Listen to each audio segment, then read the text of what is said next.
Hello, everyone. This is Shahir Sheikh, and I'm actually back with another episode of Larval and Friends for you all. So, as you all know, I am actually working with Larval on special projects. And let me give a brief introduction of Larval itself. As many of you know, Larval actually provides data and software for the pharma industry, uh, in particular to the cancer research aspects of the pharma industry. So we just decided, like every week, we should give you another episode.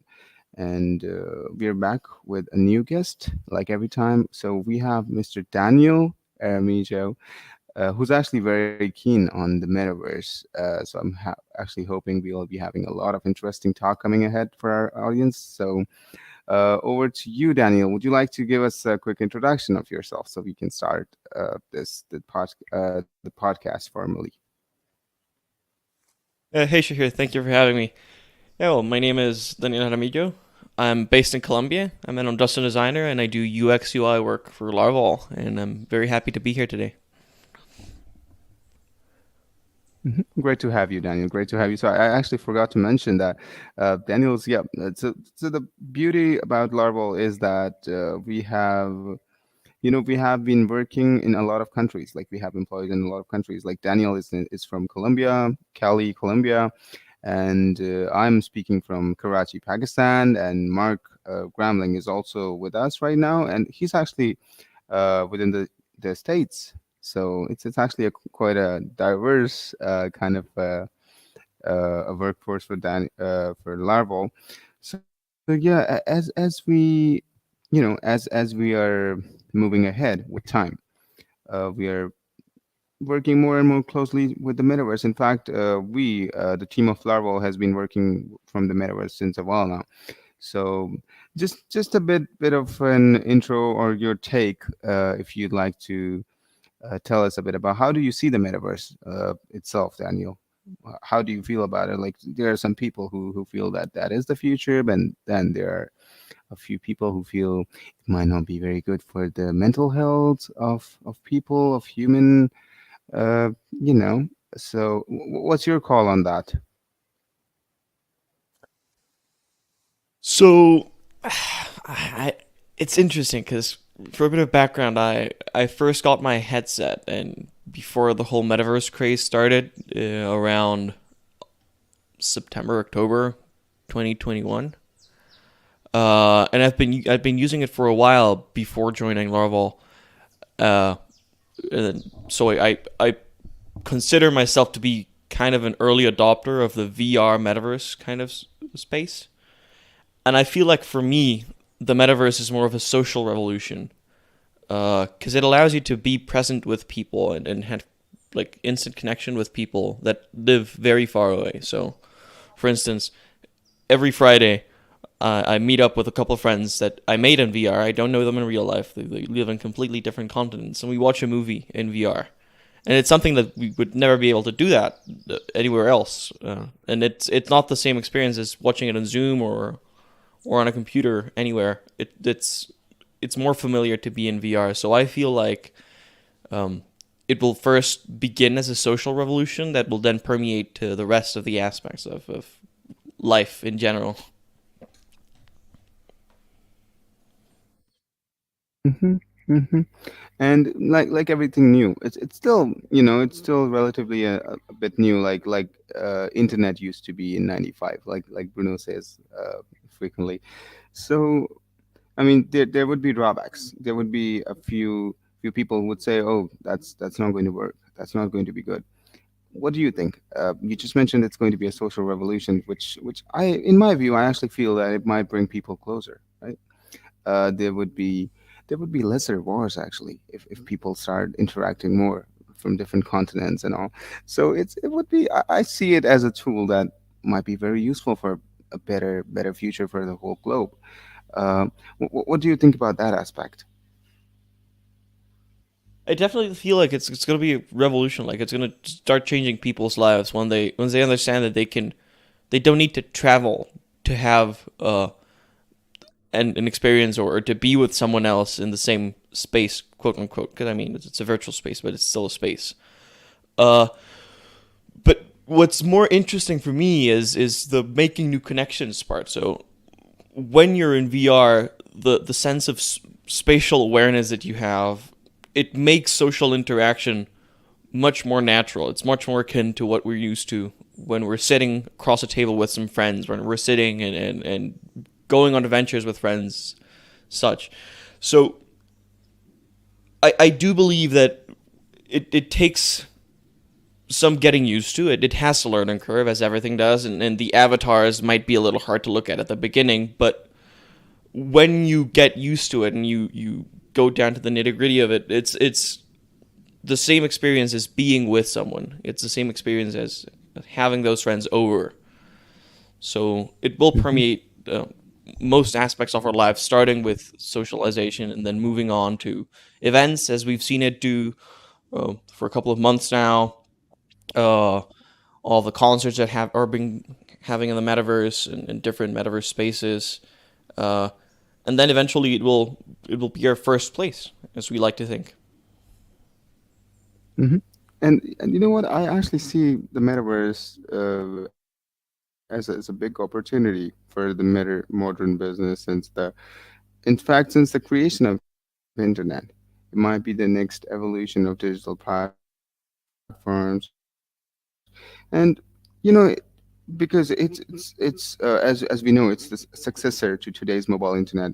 While we are already seeing the glimmers of this future, we know that primary way people will experience the metaverse right now would be in short term.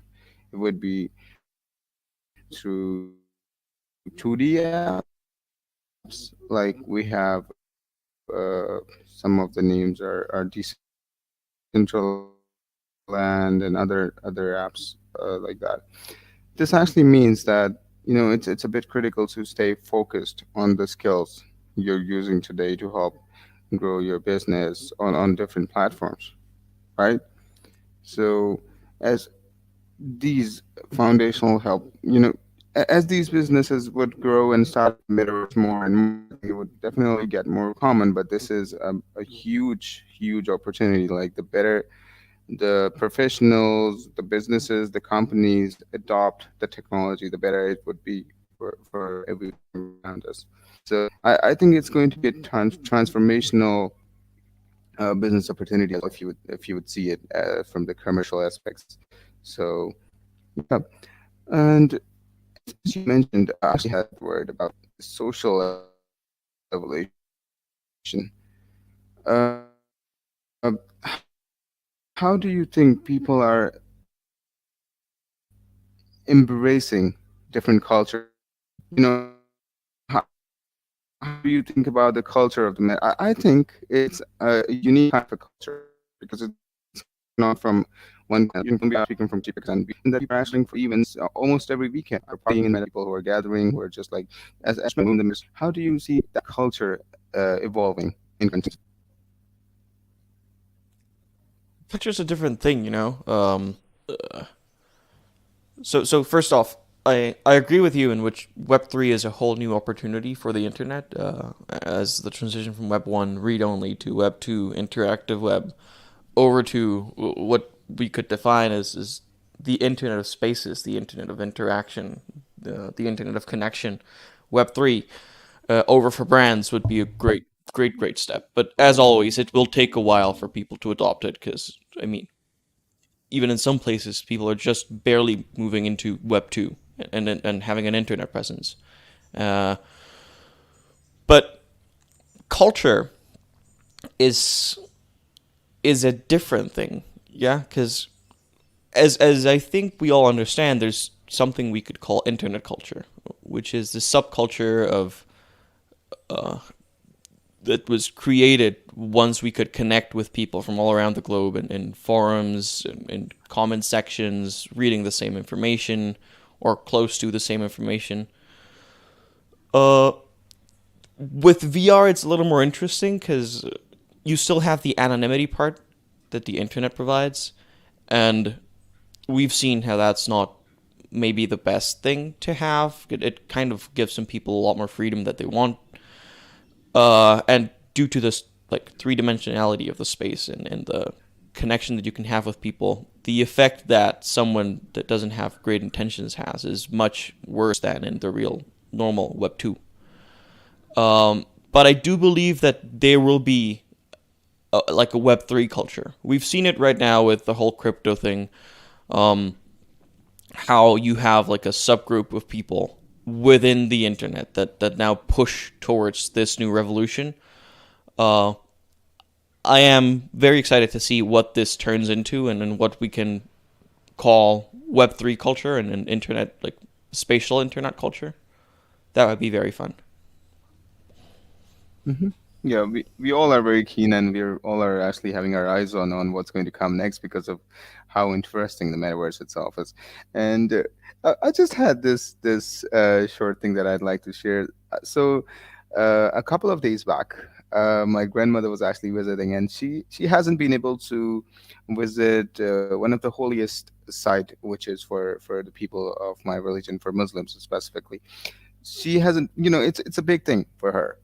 So what I did is that I just put my headset on her head, and she started like she I just actually walked her through the holiest site that Muslims have, and she was literally, the effect it had on her emotionally was so, it was so soothing for me to see that people are actually able to do that, right? It's a transformation. And the best part is she might be able to, in future, or even now, there is the technology that can actually have more than one people in the same place in the metaverse. So she could literally visit that place and satisfy herself with that. People have to wait for long times for these things to visit those places, and the possibilities that it's actually coming up with the headsets, the metaverse itself, they're immense. And I was actually very touched by that moment, so I just felt like sharing that with you. uh, have you experienced something of that sort, Daniel? Yeah, traveling is in VR is very fun. It real life places, especially. There's an app that you can run through your PC called Google Earth VR, Hmm. and my parents are very big fans of that. They like to sit down and go and travel, or if we're going somewhere, they do like a pre-travel, like a pre-trip, just to like have some grounds on or bearings on the space before we get there. So uh, VR as a form of travel, as a form of getting to know new things that you maybe cannot experience because of physical boundaries, is a very, very special thing. And then I think that's kind of where it started. I mean, VR started as an enterprise tool for training and for simulating things that couldn't be physically simulated or were too expensive to be physically simulated. So that is kind of the heart of VR, going to places, living things that you couldn't be able to live, and simulating a world that is maybe locked off or maybe too expensive or maybe too inaccessible or too complex. Um, and it brings with it new laws. I mean, you can do things in VR that you cannot do in real life. You can gravity is not a thing. Yeah, size is not a thing. Weight is not a thing. You can be whatever you want inside the metaverse. I mean, there's games in which you can be uh, a character that's crushing an entire city, and there's another one in which you're just planting your garden and taking care of your carrots and your cows. So it's it's an internet to discover. It's an internet to be whoever you want to be, and it's an internet to kind of find that little niche that you maybe haven't experienced, or maybe like you've always wanted to try but couldn't. Hmm. Hmm. I agree with you on that point specifically. And as you told me, Daniel, that you're an industrial designer by profession, how do you see the designs evolving, the design industry itself evolving, and in fact, what would you like to say about businesses adopting the metaverse as their primary workplace, like Larval itself? How do you see that happening in current times, and how much do you think? How long is it going to take for companies on a larger scale to fully, work from the metaverse and adopt the technology? So interestingly enough, I got into VR because I thought it was the next step for design. I still do. I got my headset because at the time Gravity Sketch was starting to get more and more traction. Now it is huge. Uh, but I really wanted to try it. I really wanted to integrate Gravity Sketch into my design workflow. So Gravity Sketch, for those who don't know, is a VR 3D design app. You can model and you can basically paint in 3D. So it gives you the freedom to sketch without having to be constrained to paper. So for me as an industrial designer, we're tasked with creating basically the elements that surround everyday life. I like to think of it like it is one of the jobs that if you do it correctly, nobody will notice it, and that is the best thing that could happen. For instance, doorknobs we take for granted, and somebody spent a lot of time designing doorknobs. However, when you design a doorknob badly and it becomes annoying, then they notice, oh my god, this is a very badly designed doorknob. So it's an interesting, like, kind of job or thing to do. Can you still But hear me fine, Daniel? yes, yes, I can. Can you hear me fine? Yeah, I can hear you. I guess there was a bit of a glitch. Sorry about that. So, yeah, you mentioned about as well. The time industry is evolving. People are literally painting within the metaverse, right? And they're even turning them into NFTs and things and collectibles, right? So it's a whole new. If do you think this would have psychological effect on the human brain? Like, there. I was just speaking with someone yesterday, and they said once everyone gets used to this, it would be really tough to maintain their daily regimes. I know there are like plenty of applications even right now, so that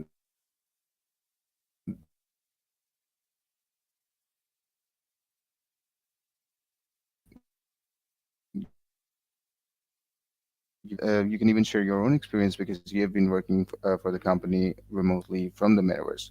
How do you manage your fitness levels? It might not be as relevant or professional, but I just curious. So I think I'm losing you in a couple of it's like you. I lost you in a couple of bits in that conversation. I'm going to do my best to reconstruct the question though. Um, I think you asked me what I think, how I think that the metaverse, the VR metaverse specifically, will integrate with everyday life, right? And Yes. how we as a company have been doing it. Mm-hmm. All right. Uh, when you phrase your question, there's an interesting thing, and it's how will it integrate with people's daily routines? Yeah, with their how will it integrate, and they will stop doing what they did. And I mean, if you see it as an impediment, then yes, you will stop doing what you did.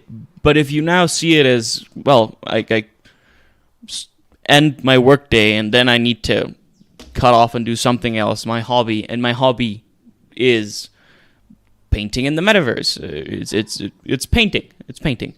Painting takes up a lot of space, physical space in your house or in your living area, and it also has side things. Yeah, it smells, and then you have to let it dry, and then if you paint too many things, then it takes up a lot of space, and you have to figure out what you do uh, with the canvases. But if you turn that into a mixed reality experience, then you can paint whatever you want for as long as you want and do as much of a mess as you want, and it's easier to clean up. So it allows you to do things that you wouldn't be able to do.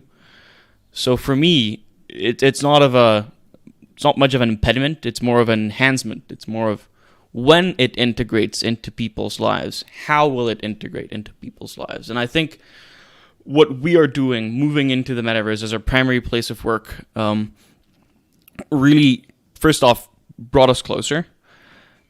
Second, it allows you to understand and have a more human dynamic rather than just being on Zoom and turning off your webcam because you've got Zoom fatigue and stuff.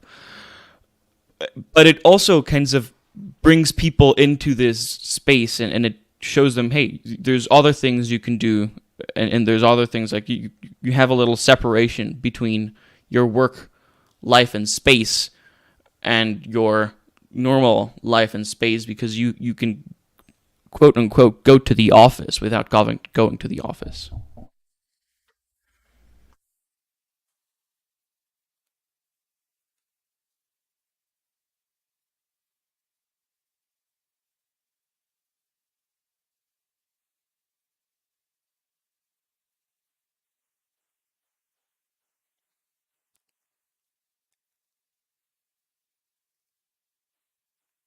I think I think we lost you here. It's possible, but this is Mark. So I'm going to play devil's advocate with you, Daniel. Let's do it. I think there's, sort of, I'm interested in what limitations you see in terms of where this type of technology, whether it be Web3 and decentralized blockchain-based internet and VR for that matter. Maybe I'm just not as talented as you, but I tried Gravity Sketch myself for a while and I had a tough time with it. I think we are seeing that sometimes there's difficulties with, I guess, traditional business modalities. The PowerPoint sharing screens is something that's is being worked on, but that is an impediment too. And one could really play the counter argument that where the technology is with avatars, you can see people's facial expressions on Zoom, or don't want to advocate for a particular platform, on a virtual traditional call in a way that you can't see necessarily in VR.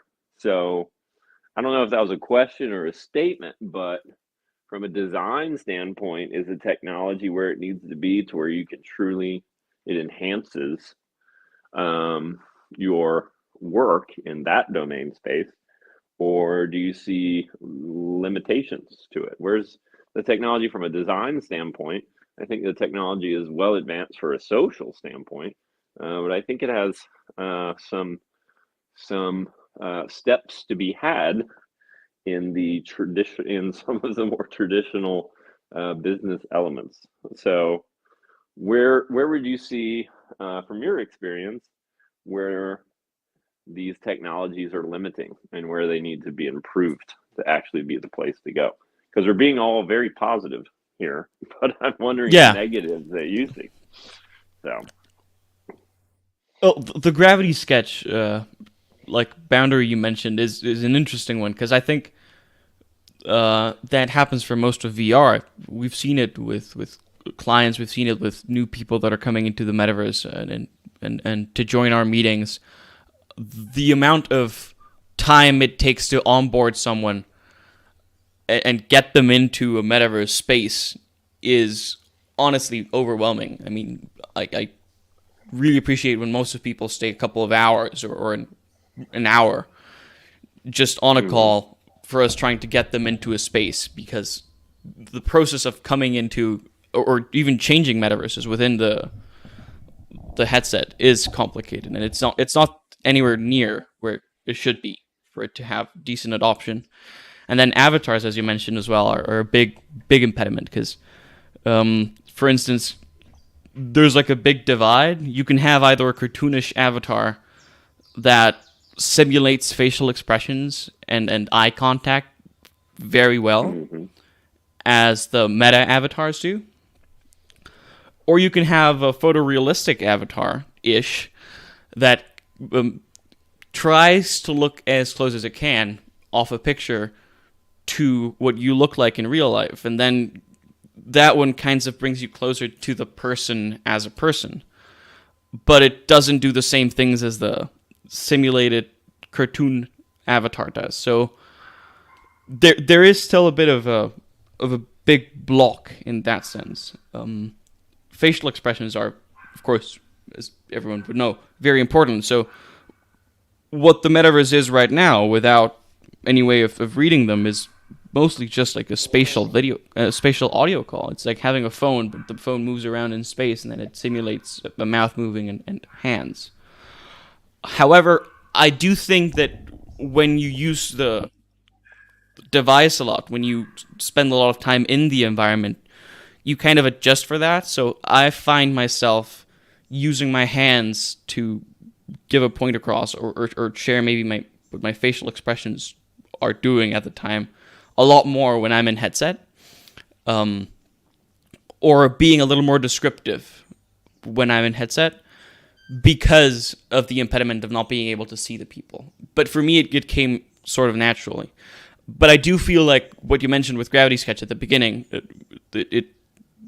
it's hard to understand and it's hard to do things in the app. And it's mostly like an onboarding thing. Like tech as a whole is fairly new in the world, and we see a lot of people that are maybe not tech savvy or don't um, or take a little bit more of a while to understand virtual experiences, not even metaverse experiences or VR experiences, just web experiences as a whole. So I think it will come with time. Like the tech is definitely not there. We are very much early adopters, and we're kind of working through the hurdles of what we like to say. Oh, the metaverse is young. Whenever we find a bug, and that happens almost every day. But it is definitely an interesting experience to have right now because it kind of feels like you are the first one in a place. Like it kind of feels like you're the first one to explore the Amazon, for instance. There's a lot of things to discover. A lot of people don't want to do it because it is uncomfortable and it is not practical. But the things you can learn from it are much, much, much more profound and complete, and the knowledge and the experience you're going to have once this evolves are going to be so much better that you are really going to be able to fully enjoy the experience once it's fully developed or it continues to fully develop. What do you think, Mark? Well, I think it's definitely progressing to that point. I think there's a lot of practical. I think there's a lot of practical steps that should be focused on.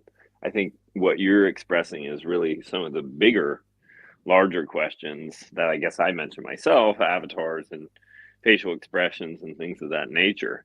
But I think there's a lot to integrate um, in terms of just the practicalities of taking notes and typing things and sharing presentations and sort of meeting in the middle, because I think people who are really dedicated can get the sophistication to do that, but it takes a lot of work.